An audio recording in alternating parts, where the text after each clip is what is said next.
Hey everyone, thanks for clicking on this video. My name is Mr. Articulate. I post a 5-minute YouTube video every night where my main goal is to speak as fluently as I can on whatever topic I'm talking about and to avoid as much as possible, ideally entirely, the use of filler words such as or So this video is about section 2 of part 1 of book 1 of Hume's Treatise of Human Understanding. Treatise of Human Nature, I believe it is called.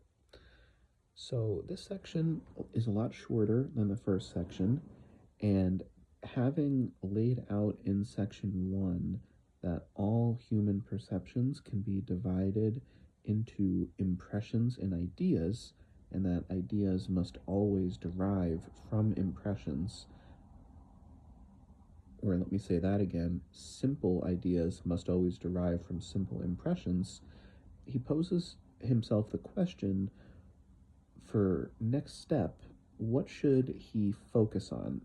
Should he first try to understand impressions more, or should he first try to understand ideas more? So he says, if all simple ideas always must derive from simple impressions, it stands to reason we can't really think about ideas until we think about impressions. So that's where he starts off this chapter. It's not where he's going to end the chapter, but it's where he starts. So there are two types of impression that Hume tells us all impressions can be divided into. And those two types are sensations and reflections. Sensations are impressions that we experience directly in the world around us.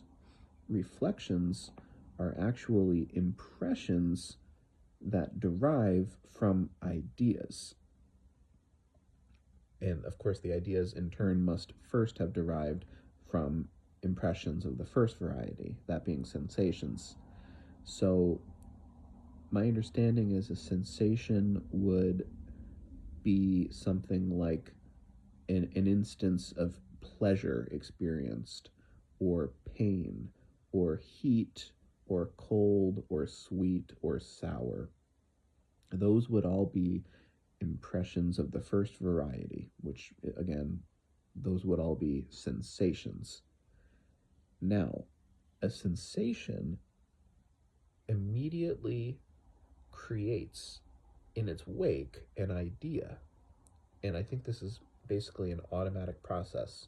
You have the sensation of pain in a certain instance, and immediately, as a carbon copy, only less vivid, an idea of that particular pain is created in your mind. Same for pleasure, hot, cold, sweet, sour, and so on. Now, once that idea has been recorded, there will often then, immediately following that idea, be a impression of the second variety, and that is called the impressions of reflection. So if I have pain because I stand up heedlessly while I was looking for my watch that I dropped on the floor, and as I'm rising to my feet, I hit my head on the table on the way up, I will have had the sensation of pain as my head hits the table, and I will immediately derive the idea of having hit my head and felt pain. And then will come a new impression, which is a future fear of rising too quickly when I'm down on the ground looking for something that I've dropped. So the fear of hitting my head again next time will be experienced by me as an impression. It won't be a very vivid fear because hitting my head's not all that big of a deal. But next time I have dropped something under a table and I'm down on my hands and knees to retrieve it, I will detect a wariness before I rise to my feet. And that wariness is going to be an impression. and yet it derived from an idea. The idea was the pain that I felt last time when I hit my head on the table. So basically, Hume realizes that there really are first order and second order impressions. And the second order impressions actually derive from ideas. And so he reverses himself in his inquiry that he's doing and decides that we need to delve into ideas first because ideas occupy a middle space between prior impressions and subsequent impressions. And so that is where he ends that section. So the main idea of this section is that all impressions can be divided into sensations, which are primary, and reflections, which are actually tertiary, if you will.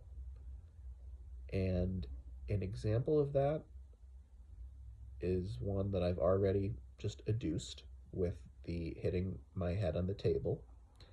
And a connection that I can draw between this and something that I already know or something in the world without me. This will be the most difficult part, I think, in general. I'm keeping in my working memory what the main idea that I have described actually is.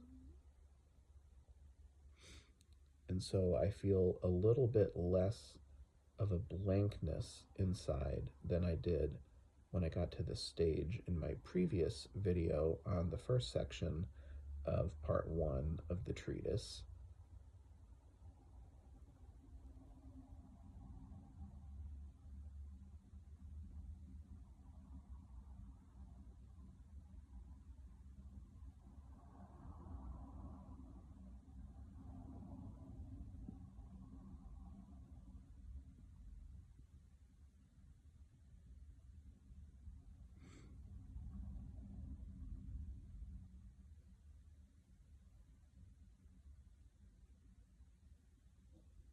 I guess I'll just connect it to the strategizing part of myself, the strategizing part that we all possess.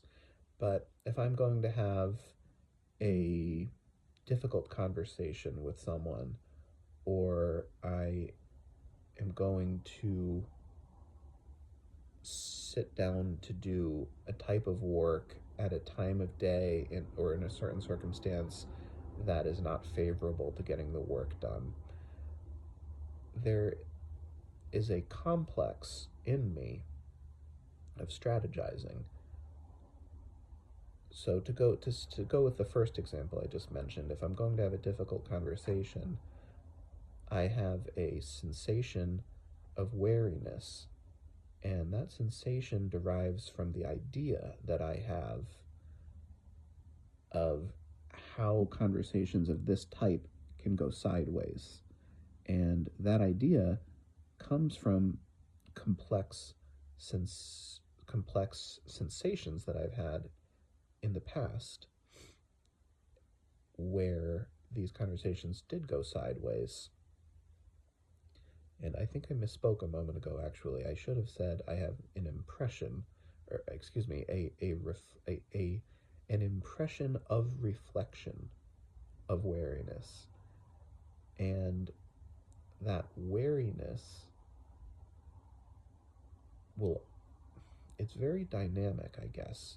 If I know that in an hour I'm going to have a complex conversation with someone, or a difficult conversation where their feelings may be piqued by the things I'm going to say, and I don't want them to be piqued, and I don't want it to be a conversation that is unproductive. I want it to be one where both the other person and myself can listen to one another and come to a good consensus.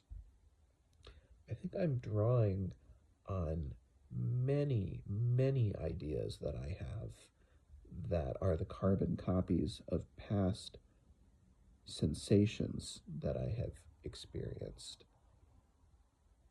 And not only that, but I will also not only be drawing on carbon copy ideas of sensations, but those previous primary impressions that I experienced made ideas, but then caused a lot of impressions of reflection on those previous occasions, such as, I don't want that to happen again next time, and I did X, Y, and Z wrong, and this person is very thin skinned in this way. And these would all be impressions of the reflection variety, which would immediately have made carbon copy ideas that would have yielded new reflections and so on. And these reflections will be drawing on ideas that trace back to a certain instance of a primary sensation. But not only that one, I think new new impressions of reflection can come up in one session of thought and feeling on my part from ideas that ultimately derive from a number of different primary instances, not all just one. But once they're in there, the atoms are in there, they can be reconfigured and they can be put in new ways, mixed and matched.